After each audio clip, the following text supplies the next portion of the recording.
Man. Good morning. Thank you for tuning in to Peace. My name is Kyle. I'm your host. It is, Wednesday, May 1st, 2019? Correct. And we are at the Bird's Eye View Circus space. Thank you for having me. This is my guest. Erin, Garber-Pearson. And my host. Thank you for welcoming me. Erin, Garber-Pearson, thank you. Before we get rolling too much, who do we have in the background? In the background, we have one of Bird's Eye View Circus's excellent instructors, Chloe Whiting-Stevenson. She is also a theater professor and choreographer and teacher. Well, what a huge list of credentials for everybody here. Again, thank you for having me, and it is a pleasure to be here with you. Okay, so I'm going to ask, when did Bird's Eye become a thing? When did it happen? How long have you been here? So I moved here in 2011. 2011. Yep, and then I started the space in kind of more an official capacity in 2012. Okay. So sometime in 2011, I was looking for spaces and found So you had the space. idea rolling. Well, I was already a circus artist and then just moved here and there was no circus space. And so I was just like, oh, I want to keep my work up. And I moved here to pursue academic teaching. Sure. And then on the side, wanted to keep up my practice because I had just been on tour with a group in Minneapolis. Oh, so wow. I was like, oh my God, I don't want to lose all these skills. Erin, so you're hitting a few things, but I want to go back just a little bit. It sounds like you have quite a few credentials underneath you. Educated in dance, is that it? Or is it? Actually in fine art. Fine art, that's awesome. I have 2 sculpture degrees. Do you really? Yeah, and then my parents are both ceramics sculptors and sure. potters. So I did pottery my whole life, and then So you really got the feel for it. So. Yeah, I mean, ever since I was a little kid, my parents were like, "Are you bored? Here's a hunk of clay. Yeah. Do something." So your work that you're doing here now, a natural progression from that is some form. The creative process. I don't think it would be obvious to many people the natural progressions there, but to me, it's obvious. I always wanted to use my body, and I've always been really excited about anything movement related. Sure. But there's also just only so much time in the world to pursue all the things you want to pursue. Well, and that's just it. I like to encourage people to chase that a little bit as well. Something you hit on here is, and I'm trying to absorb it as you said it. You mentioned something about a circus performer, okay? We know they're very talented people, but there's always that thing about not being taken serious. However, the work, the dance, the movement, especially here with what you're doing, it is very serious. Yeah, I think if we called it dance, people would have a totally different reference point to start from. Sure. And a lot of the time, I do reference it as aerial dance. Okay, so the terminologies that change. That it is a series of techniques, just the way that dance, and we utilize a lot of techniques from ballet or modern, along with our technical work in the air. And then there's this whole world of technical, knot tying with your body or transitioning and figuring out. You'll probably see Chloe doing some of that because she's very skilled in it. But figuring out how do you get from one place to another in a smooth manner. And those are really similar techniques as you would find in dance. How do you not grip the apparatus over and over? Right. How do you make everything seem very smooth and easeful when it is quite difficult? And that is how you learn to fly, right? Yeah, and I say that genuinely and not sarcastically. There's this element of fun to it. We've sort of with me. I'm going to speak for me, and it takes me back to this place in time when I was a kid. Climbing trees, swinging on ropes, wanting to fly. And so there's a lot of fun in the motion. The other thing I've heard you reference the terminology motion or movement art. Taking that to the fine art side of it, you're really starting to say something in a couple simple terms of what it really adapts to, correct? Yeah, because it's all about how you see your art form. So if you see it as merely a way to entertain others, not merely. If that's your goal, is to go and do nightclub gigs, or some people want to do that. What we are, as a studio, we're focused on is producing shows and getting our students involved in a community circus project, as well as teaching circus skills and building friendships and lasting connections between people. So it is a big How big would you say the community is that is surrounding Bird's Eye right now? I mean, I like the term, you know. So it's let's say on Monday night we had 4 classes. They were all sold out. Okay, that's impressive. Each one had between 6 and 8 people in it, And that's in a 3-hour time frame, 4-hour time frame. So, and if some days of the week are more busy and some days are less busy. Tonight we have 4 classes in here, and they have a range of 6 to 8 people in each. That's busy. That's very busy. Yeah, we really only have classes in the evenings on the weekends, sometimes during the day randomly if somebody wants to do something, but we usually do rehearsals during the day. Yeah. And then on the weekends we have classes basically all day, Saturday and Sunday. So it is a full, almost 24/7 24/7 I would gig, say right? nights and days on the weekends, but it's really busy in terms of the off work hours. My next couple questions here.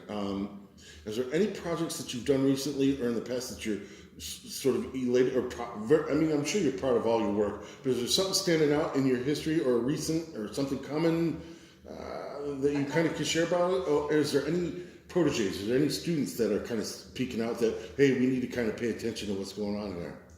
Yes. Yeah, I got you. I know there's a lot to talk about. Personally, for me, I have my student Crystal Phelps, who also works with Arts Commission. She's really been pushing her tightwire work, and for me personally, as an instructor, not a studio owner, I'm incredibly proud of her.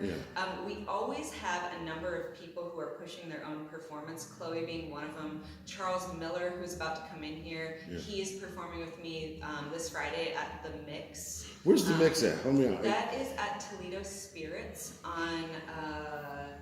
I know, I just up to the Spirits.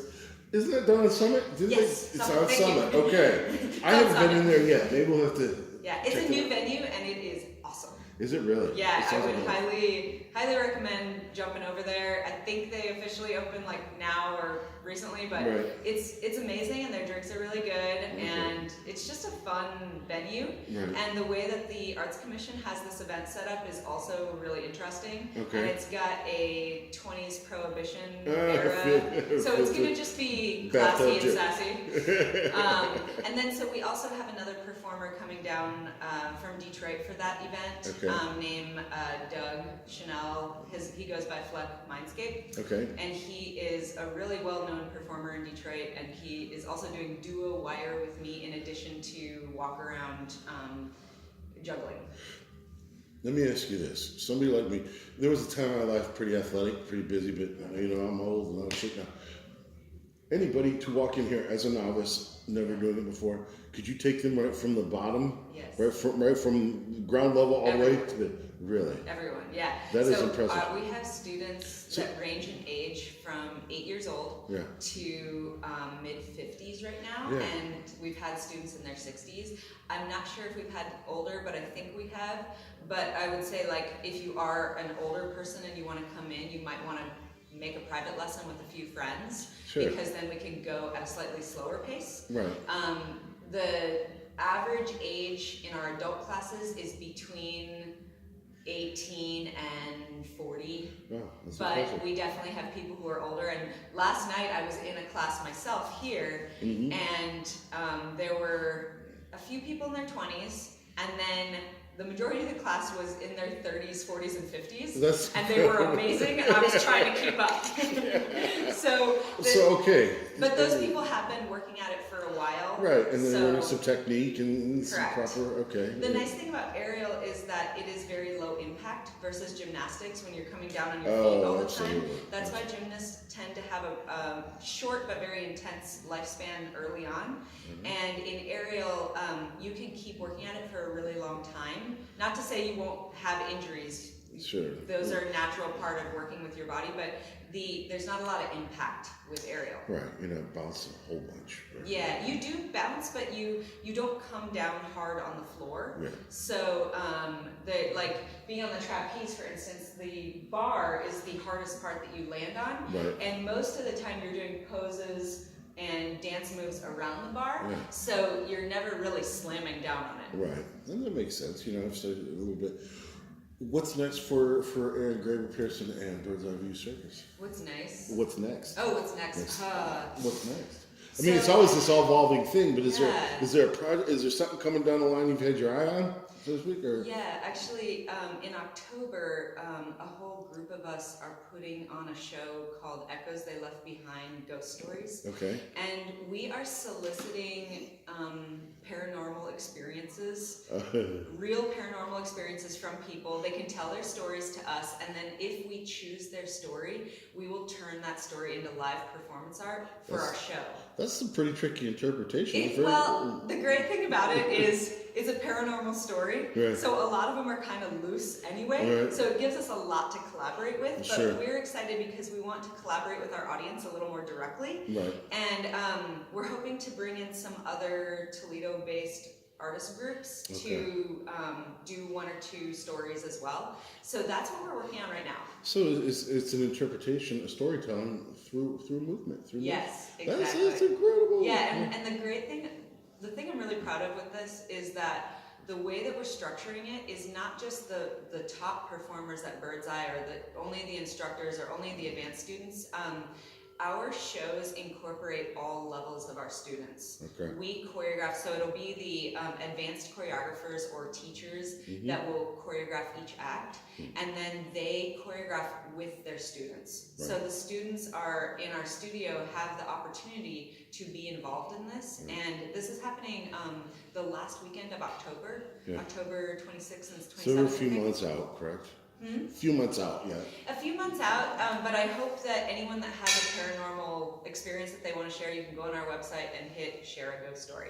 It takes like 5 minutes. And hopefully we find that for you. Hopefully we're part of that. Yeah. You know, it seems it's simple but very complex. So it's exactly. They're very complex. There's a lot that goes into these shows, and the great thing about being at the Collingwood Art Center is we have this amazing theater, and recently Bird's Eye View Circus invested a few $1,000s into a new pulley system. Yeah. So like when you go to a professional circus show, like Cirque du Soleil, you see people getting flown upwards and down. The actual motion of the cable. That's correct, and we are now able to do that as of this that's year. fun. It's amazing. Yeah. It's like we're on a whole new level now. We're like, whoa! So like me with my stationary phone camera today, right? Yeah, it's a whole other thing, right? Somebody can just be standing in the middle of the stage, and we can just backstage. Well, I hope that all goes, man. You seem really excited about it. Yeah. And Erin, I'm going to tell you something I caught in another interview, okay, that led me to you. And you discussed this, okay? And it's a concept I've been running with for a while. And since I've been producing Snapshot, the interviews, only one other artist has brought it up to me. They actually spoke it to me before I never even mentioned it to them. But it was something you said about studying other forms of art and bringing that forward into the work that you do individually as an artist. You've shared a little bit of your background with me, okay? What kinds of art are you looking at right now that you're trying to bring forward? Is there anything in particular that you're studying or looking at? Or? I am always interested in objects.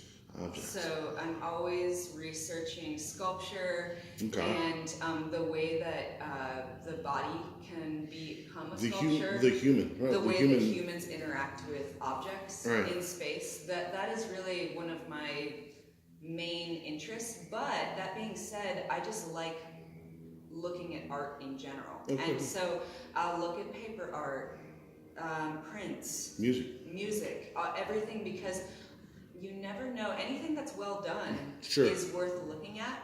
And I never want to close myself off to what I might be influenced by.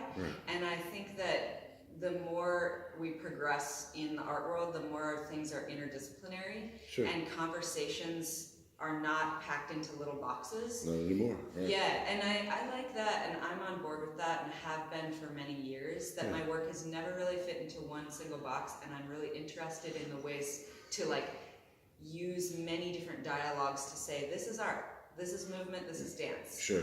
Yeah.